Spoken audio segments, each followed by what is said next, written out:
exercises. We are here at the University Gymnasium to celebrate the graduates of Class 2026. Come join us and interview our magna and cum laudes. Let's go! I am Ayala Chas Cananyes, cum laude. I am Caristeo ng Catriati Sur, magna cum laude. Arisa Joy Vanessa Fox, cum laude. Susana Gracia D. Oca, magna cum laude. I'm Irene Vilama, cum laude. I'm Sofia Buedo, kami cum laude. I am Kyla Marie Sica Blake, cum laude din, yes. I'm Angelica Grace Santa Catarina, cum laude. I'm John Luis Sierra Masanta, 1.45. Sino pong inspiration? Inspiration. My parents, because very supportive sila throughout my college journey. Ang dami kong napuntahan with my course, which is tourism management. Hinayaan nila ako mag-explore on my own by also guiding me. Ang mom ko kasi gusto kong uuwi siya ng may award ako from her hard work na kasi ang hirap magtrabaho sa cruise eh. So, ang tanging magiging gift ko na lang sa kanya to this graduation is this.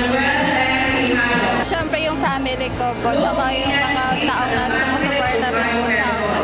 It wouldn't be possible without my friends, my family, sa lahat ng tumulong sa akin. So ayun, this became possible because of my family who have always believed and supported me along the way.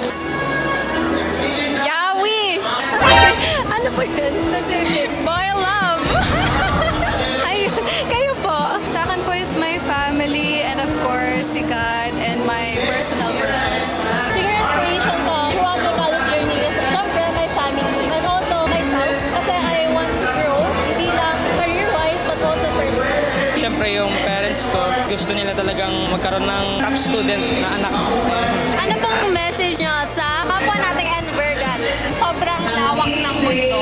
Ang dami niyong pwedeng puntahan. Huwag niyo limitahan yung sarili niyo. And with Enverga University naman, very supportive sila. Ang daming programs na pwede niyong i-explore. Keep striving and lagi kayong mag-pray. Lagi kayong magtiwala sa God's will and mapapatayin yung kanyang plano para sa atin. Continue striving, lalo na sa ACADS, kasi ito rin yung magpupush sa inyo towards achieving your dream in the future.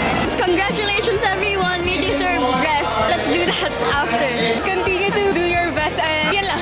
Matulog kayo. Yun lang, matulog. Yeah. Congratulations first sa mga graduates namin and also sa mga students, keep going. Galingan nyo and at the end, it will be all worth it. Isipin niyo pamilya niyo. Siyempre, kung gusto niyo i-achieve yung title na to, good. Pero at the end of the day, title lang siya. And isipin niyo pa rin yung kapakanan ng sarili niyo. And yung inyong, siyempre, mental health.